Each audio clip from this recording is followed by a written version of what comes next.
We have personally received countless messages of people asking, is the PTE exam really disappearing? Is PTE going away? Am I wasting my time giving this exam again and again if it's not going to be accepted for immigration for Canada or Australia or New Zealand? So let's dive into this a little bit deeper.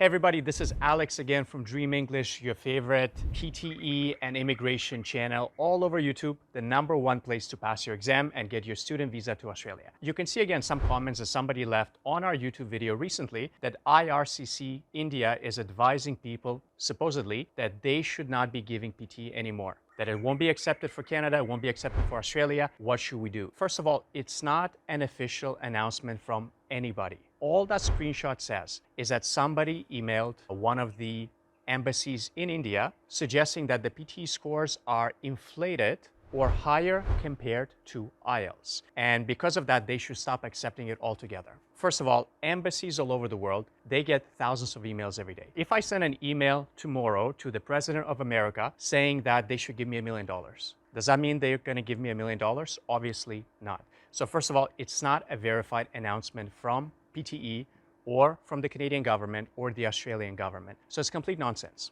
Now, let's imagine that there was some truth to the rumor, because I'm sure you're watching a lot of videos and you keep seeing a lot of results on our page and many different pages where people whose English is not amazing are getting 65 plus, which is band 7 in IELTS, or even 79 in PTE, which is band 8 in IELTS. So it is true. It is much easier to get a high score in PTE compared to IELTS. And even if IELTS lets you, as of recently, to retake a particular section that you failed in, you're still going to keep failing your reading and especially your writing. Now, those of you that gave IELTS, you may see how hard it is to get even 6.5 in writing, because very few people get 7. Imagine you switch to IELTS today and you pass 3 sections, but you keep failing your writing. How many attempts do you think is going to take you to get 79 equivalent, which is 8 bands in IELTS writing? Guys, this is like an extremely hard task, even for native English speakers. Even if you can retake a section of the IELTS exam, it would take you a very long time to actually pass. So it doesn't make any sense. And maybe you would actually never pass and they're just making a lot of money. Now, again, let's go along with this rumor and let's imagine that it's true. Let's imagine that they actually take this rumor seriously and they say,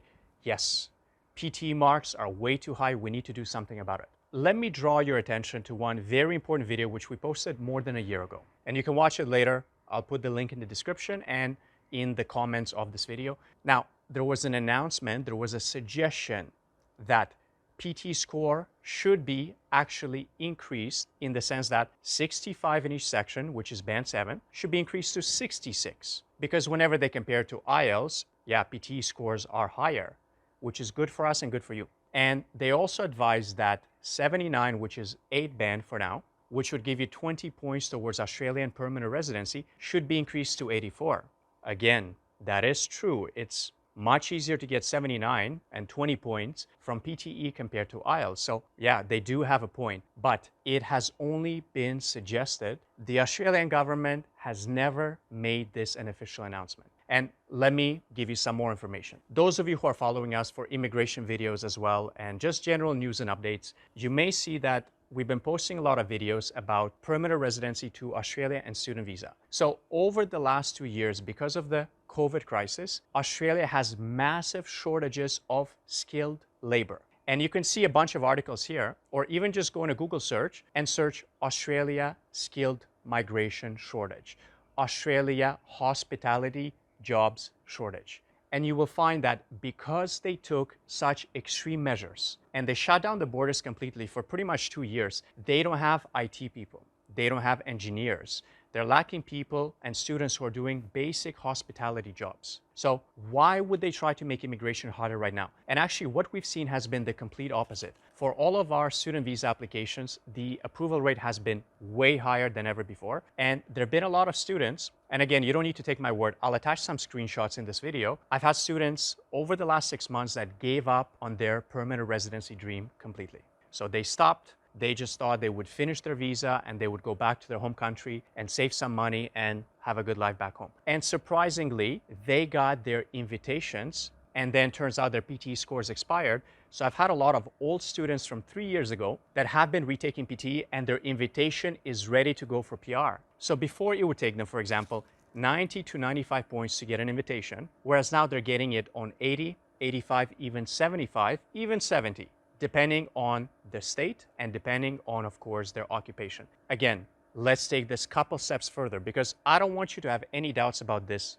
whatsoever. Australia is not going to get rid of the PTE exam anytime soon. I can promise you that. But what they might do, once they fulfill their quota for permanent residency applicants for long-term shortage occupations, yes, they may raise the score from 65 to 66, as has been advised 2 years ago. And yes, they may raise the score from 79 to 84, as has been advised 2 years ago. But if this happens, and this is the most important thing that you need to understand, whenever there have been changes in the Australian immigration policy, the changes, whenever they're announced, first of all, it's usually in the new financial year. So even if this happens, it may not happen till after June or July, after the end of June or start of July of 2023 minimum.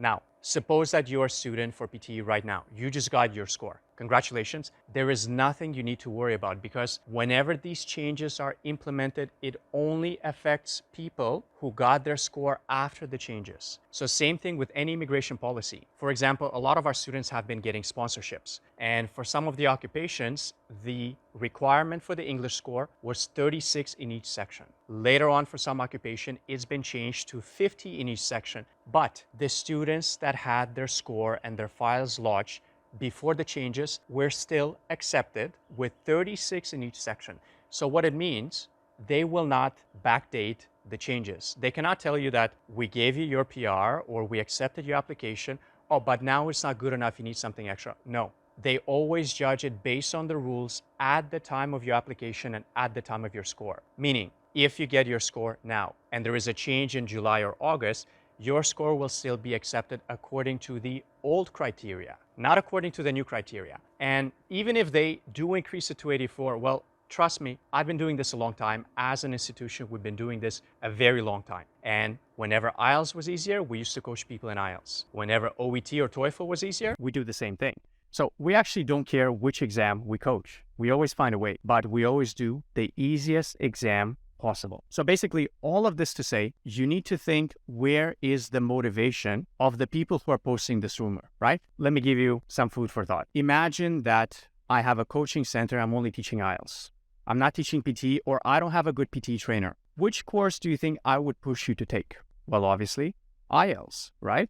And a lot of the students we get are from the subcon area, for example, or from South America, where PTE is still not that popular. Some of you guys watching probably have never even heard about the PTE exam, or the most common institution you'll see with the coaching is IELTS coaching, IELTS coaching, IELTS coaching, right? I would, of course, if I was that person, that kind of rumor would serve me because now people would stop taking PTE because it's easier and they would come back to you for IELTS coaching. So this is the first reason, right? So you need to always think, what is the motivation? And the second motivation, again, if I was to release this rumor, I would tell you, PTE is going to disappear. You need to pass your exam right now, or you won't be able to get your score accepted anywhere.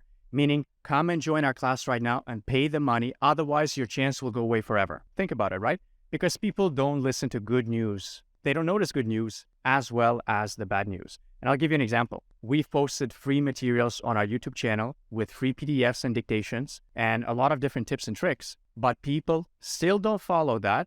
And they try to look for easy shortcuts because they think it's going to help them get the mark without any effort, right? I know that's true, and you know that's true.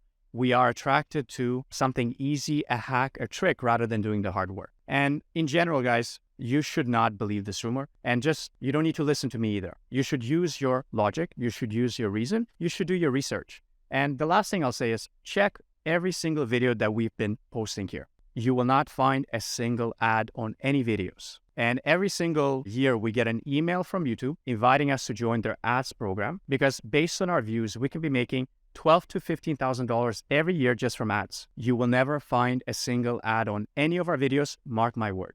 If you find an ad on our videos, I'm going to stop and I'm going to delete this channel. I can promise you this. Because then if I'm making videos which are clickbait, scary news, crazy announcements, easy hack, without doing any work, pass your IELTS exam in one day by thinking about how to pass without doing any work. Guaranteed. Videos like this get clicks. And when people get clicks, they make money from ads. So again, whenever you watch these channels, use your motivation. So the last thing I'm going to say before we wrap this up, whenever you watch these videos and you listen to these rumors, use your best judgment. Do your research, and most importantly, ask yourself, what is the motivation of the person telling me this information? Is there any financial profit that they gain from these crazy announcements without any justification? Or maybe that coaching institute has an IELTS school and they're not very good at teaching PTE, right? So I'm going to leave you at this. It's been a long enough video, but I want to assure you, you have nothing to worry about. And if you've seen anybody who's been asking the same and worrying about the same, feel free to share this video in different Telegram groups and WhatsApp groups and Facebook groups. And if you have any questions, always comment below. Keep studying. This is still easier. And the day it's not, we're going to change to another exam. But for now, guys, you can do it. I believe in you. See you next video. Take care.